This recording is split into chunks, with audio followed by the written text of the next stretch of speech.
Quels sont les outils essentiels pour ton aventure YouTube et pour pouvoir croître sur la plateforme? J'en ai testé plein et dans cette vidéo, je vais te présenter les 7 outils indispensables que tu devrais utiliser et que j'utilise moi-même, certains depuis le début de ma chaîne. Il y a des outils qui m'ont grandement aidé à passer les paliers des 1000, 10 000 puis 100 000 abonnés. On va voir ça tout de suite dans cette vidéo, c'est parti. Outil numéro 1. TubeBuddy. Alors ça c'est vraiment l'outil indispensable, je pense que c'est mon compagnon de chaîne depuis que j'ai peut-être 300 abonnés maximum et vraiment ça m'a suivi dans toute la progression de ma chaîne parce que ça ajoute des fonctionnalités qui sont vraiment intéressantes. Alors TubeBuddy, qu'est-ce que c'est? C'est un petit plugin, une petite extension que tu vas pouvoir installer directement sur ton navigateur. Tu vas ensuite le lier à ta chaîne YouTube et puis ensuite quand tu iras sur youtube.com, tu verras une petite icône, c'est l'icône du coup de TubeBuddy et ça te permettra de débloquer plein de nouvelles fonctionnalités.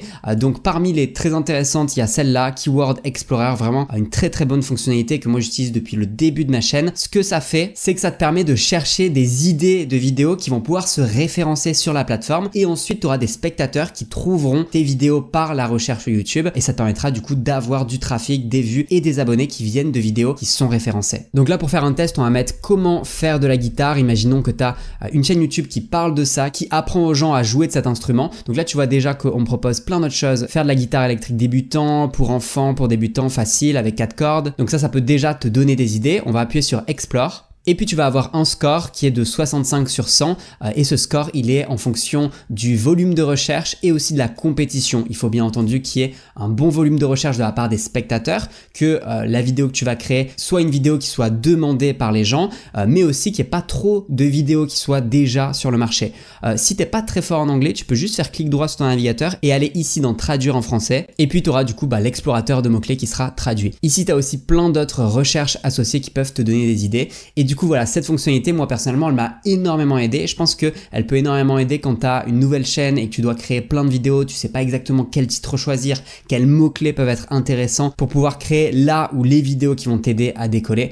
Cet outil est vraiment super. Donc ça, c'était une des fonctionnalités parmi d'autres. Il y a aussi le fait que quand tu vas mettre en ligne une vidéo, tu vas avoir les meilleures pratiques. En fait, tu vas avoir une checklist de choses à faire.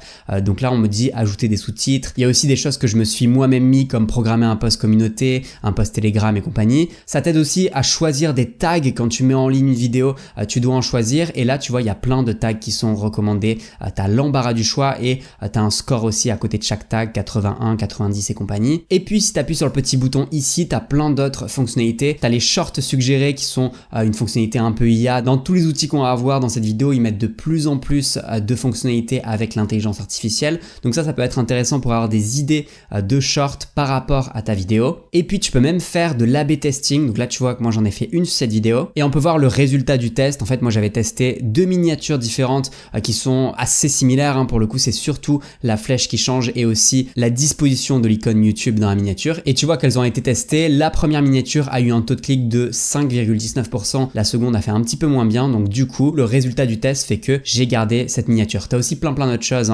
Les impressions, le taux de visionnage par impression. Il y a vraiment plein de choses. Il prend pas juste le taux de clic en compte. Il prend l'ensemble des statistiques et vraiment cet outil d'A/B testing il est super intéressant, vraiment qualitatif. Moi j'utilise sur la plupart de mes vidéos. TubeBuddy, tu peux l'installer gratuitement dans la description de cette vidéo. Je te mettrai tous les liens vers tous les outils. Il y a plusieurs versions. Il y a une version gratuite qui est vraiment là pour la tester mais qui est un petit peu limitée quand même. Tu pourras pas faire exactement ce que tu veux par rapport à la version pro et légende. Dans la version pro, tu n'as plus vraiment de limitation sur la plupart des outils, sauf l'A/B testing et un ou deux autres outils qui là sont réservés à la version légende. Personnellement, j'ai commencé avec la version gratuite et avant d'atteindre les 1000 abonnés, j'ai eu la version pro et maintenant je suis sur la version légende. Ce qui est intéressant sur la version pro d'ailleurs, c'est que si tu as moins de 1000 abonnés, tu as un code promo qui te permet d'avoir 50% sur l'abonnement et qui peut vraiment être intéressant parce que là du coup, l'abonnement pro est vraiment pas cher. Outil numéro 2, Epidemic Sound. Quand tu commences à créer tes premières vidéos sur YouTube, forcément tu sais pas quelle musique utiliser et tu vas prendre un petit peu n'importe quelle musique sur internet. Le problème c'est que tu vas commencer à recevoir très rapidement des emails de YouTube en te disant hop, t'avais pas forcément le droit d'utiliser cette musique, on va te démonétiser la vidéo et compagnie. C'est pour ça que c'est intéressant d'utiliser un site comme Epidemic Sound qui est un site où tu vas pouvoir trouver plein de musique libre de droit. Tu peux aller ici et chercher par exemple par genre électronique, beats, hip-hop ou alors plus par mood, par exemple happy, epic, dreamy, ou même par thème. Par exemple, si tu fais du vlog, on va tester ici, tu vas pouvoir personnaliser en disant quel type de vlog tu fais. Imaginons que ce soit pour les vacances. Et là, on vient de te sortir plein de musique à écouter. Tu vas pouvoir écouter rapidement, voir si ça te plaît. Et si ça te plaît, tu peux même appuyer sur ce bouton pour trouver des musiques similaires. Ça va te faire écouter une nouvelle playlist avec des musiques très similaires à ce que tu as aimé. Et ce qui est intéressant aussi, c'est le plus tu utilises Epidemic Sound et le plus il va commencer à te connaître. Et ici sur la page d'accueil dans Discover, il va te faire une playlist pour ta chaîne YouTube avec vraiment ce que tu as aimé et compagnie. Il te propose plusieurs sons. Ça, c'est vraiment un super outil que je te recommande. Et en plus de la musique, ils ont ajouté des effets sonores. Donc là, pareil, plein d'effets sonores pour ta chaîne YouTube. Et ça va vraiment te permettre d'avoir une vidéo plus captivante, plus rythmée que d'ajouter des musiques et des effets sonores dans tes vidéos. Comme d'habitude, je te mets un lien dans la description et je vais essayer de te mettre les meilleures offres. Il me semble que là, il y a une version d'essai de 30 jours en passant par le lien. Et j'essaierai au maximum de mettre à jour les liens dans la description pour que tu aies toujours la meilleure offre. Outil numéro 3, Opus Clip. Alors qu'est-ce que ça fait Opus Clip? Ça te permet tout simplement de transformer tes vidéos longues en short automatiquement grâce à l'intelligence artificielle. Tout ce que tu as à faire, c'est prendre le lien d'une de tes vidéos, le copier et le coller ici et appuyer sur ce bouton. L'outil va travailler pendant quelques minutes et il va te sortir plein de clips, une dizaine de shorts que tu vas pouvoir utiliser, que ce soit sur YouTube ou alors sur d'autres plateformes comme TikTok ou Instagram. Si aujourd'hui tu as une chaîne avec déjà des vidéos YouTube ou alors que tu es en train d'en créer chaque semaine, chaque mois, ça peut être intéressant de réutiliser, réadapter le contenu que tu crées déjà en short et ça sans perdre de temps parce que c'est l'IA qui va le créer pour toi. Ça te crée des shorts directement avec les sous-titres automatiques, des emojis qui vont aussi popper. Et puis même parfois ça va prendre une accroche dans une partie de ta vidéo, puis le contenu dans une autre et venir coller les deux pour créer un short performant. Je te conseille vraiment de tester Opus Clip, tu as le lien dans la description. Vraiment teste-le sur une ou plusieurs de tes vidéos pour voir comment ça fonctionne et si ça te plaît. Notamment parce que quand tu crées un compte, on t'offre des crédits. Et puis si l'outil te convainc et que ça va avec ta chaîne aussi, avec ce que tu as envie de faire, ça peut être intéressant de vraiment avoir tout un planning de shorts que tu vas pouvoir publier. Tout ça sans travailler plus, sans avoir à les créer en plus de ça. Simplement en prenant tes vidéos longues et en réadaptant le contenu pour du contenu court. Outil numéro 4, Canva. Ça, c'est vraiment un outil qui est super intéressant, notamment pour créer des miniatures YouTube. C'est un outil graphique de design où tu vas pouvoir créer plein de choses. C'est un petit peu un Photoshop en beaucoup plus facile auquel tu peux accéder directement sur un site internet au lieu d'avoir un logiciel que tu viens installer sur ton ordinateur. Pas forcément grand chose à dire à part que c'est vraiment super facile d'utilisation, facile à prendre en main aussi et que même si tu t'y connais pas trop, en essayant un petit peu, en testant, tu vas voir que t'as pas besoin d'être un graphiste professionnel pour pouvoir faire des miniatures. L'outil est vraiment très performant, très puissant. Il y a plein de choses que tu peux faire sur Photoshop que tu peux aussi faire sur Canva, notamment pour des miniatures.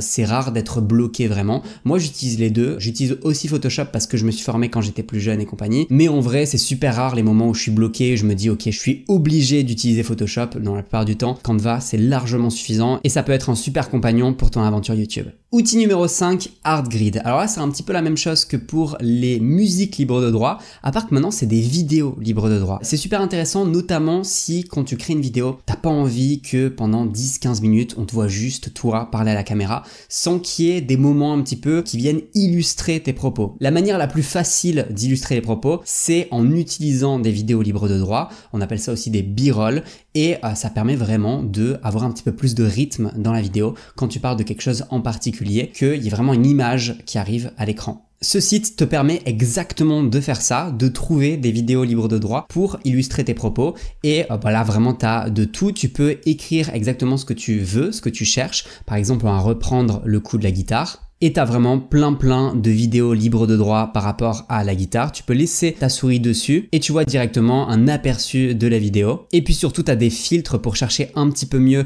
quel genre de vidéo tu veux. Par exemple, voilà, si c'est une vidéo de jour, de nuit et compagnie, ça te met des filtres. Quel genre de personne tu veux aussi dans les vidéos. Bref, ça peut être super intéressant pour ta chaîne, mais ça dépend aussi du type de vidéo que tu crées. Alors ça fonctionne sous forme d'abonnement et ensuite tu peux télécharger vraiment toutes les vidéos que tu veux. Moi là tu peux voir l'historique de toutes les vidéos que j'avais téléchargées, j'en ai vraiment téléchargé pas mal. Et ce qui peut être une bonne idée, c'est de créer un dossier sur ton ordinateur avec toutes les vidéos que tu télécharges pour ensuite avoir vraiment ta base de données de vidéos que tu viens réutiliser. Moi c'est ce que je fais maintenant, je viens tout simplement rechercher avec un mot-clé une des vidéos que j'ai déjà téléchargées. Comme ça me permet de pas garder forcément un abonnement à vie sur ArtGrid mais juste télécharger un petit peu les vidéos qui m'intéressent jusqu'à avoir une bonne base de données et puis ensuite je peux m'en passer. Moi ce que j'avais fait, c'est que j'avais pris l'abonnement d'un an et pendant un an, à chaque vidéo que je faisais vraiment et que j'avais besoin d'illustrer, du coup, je téléchargeais plein de vidéos et je les mettais dans ce fameux dossier. Outil numéro 6, Render Forest. Alors Render Forest, ça va t'aider à créer notamment des intros YouTube. Si tu as envie d'avoir une intro animée, notamment à mettre en début de vidéo, peut-être pas au tout début parce que mieux vaut avoir une accroche au tout début,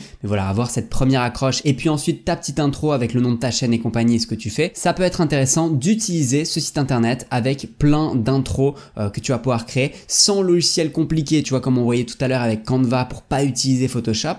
Là, c'est la même chose pour pas utiliser des outils 3D du genre After Effects et compagnie. Vraiment, tu vas pouvoir faire tout directement sur ce site. Tu vas pouvoir tester de la créer aussi avec ton logo peut-être et compagnie. Et puis ensuite, si ça te plaît, de décider d'acheter l'intro que tu viens de créer. Tu peux faire ça pour des intros. Il y a aussi des écrans de fin qui peuvent être intéressants pour ta chaîne YouTube, des bannières et aussi des miniatures YouTube. Bref, tu peux créer plein de choses sur Render Forest. Je te conseille d'y faire un tour. Je te mets le lien dans la description et aussi en fiche une vidéo un petit peu tutoriel de Render Forest pour que tu puisses mieux comprendre comment créer des animations et des intros. Outil numéro 7, Podia. Alors là, ça s'adresse aux youtubeurs qui veulent aussi un site internet ou peut-être même créer et vendre des formations. Ça peut être super intéressant d'utiliser Podia pour vraiment en quelques minutes créer un site internet, peut-être pour créer des pages internet avec des infos supplémentaires, pour collecter des emails. Donc ça, tu peux le faire gratuitement et aussi pourquoi pas pour vendre des cours en ligne. Je sais que dans ma communauté, il y a aussi des formateurs et je peux te montrer mon site internet qui est assez facile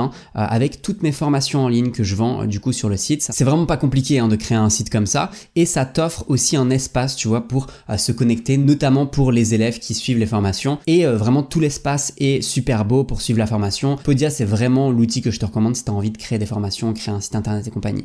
Ce que tu peux faire, c'est qu'il y a plusieurs tarifs et notamment un tarif complètement gratuit si tu as envie simplement de créer un site internet, voire même de commencer à créer des formations, bah tu peux le faire et même les vendre directement. Le problème, c'est qu'il va y avoir des frais de transaction quand tu vends une formation. Ce que je te conseille de faire, c'est dès aujourd'hui de peut-être créer un compte Podia, de commencer à créer un site internet et si un jour tu as envie de créer une formation, tu peux continuer à rester sur la version gratuite. Moi, ce que je te conseille de faire, c'est juste avant, mais alors juste avant de commencer à vendre ta formation, de passer peut-être à ce plan-là où tu auras un abonnement par mois et un petit peu plus de fonctionnalités, mais surtout aucun frais de transaction. Moi, c'est ce que j'avais fait. J'étais resté en version gratuite pendant des mois, notamment quand je crée ma première formation. Ça prend du temps de créer une formation et juste avant le premier jour où je commençais à vendre la formation, hop, j'étais passé à l'abonnement. Comme ça, sur chaque vente que je faisais, il n'y avait pas des frais de transaction. Tu retrouveras tous les liens vers les outils dans la description, notamment avec les meilleures offres quand il y en a. Je ferai de mon mieux pour mettre ça à jour au maximum. Je te conseille vraiment de tester tous les outils. La plupart du temps, il y a une version gratuite pour voir si ça te correspond, si c'est adapté à ta situation, à ta chaîne et compagnie. Et si TubeBuddy ça t'a intéressé et que tu veux voir une vidéo vraiment plus en détail sur toutes les fonctionnalités, je te laisse avec cette vidéo juste ici.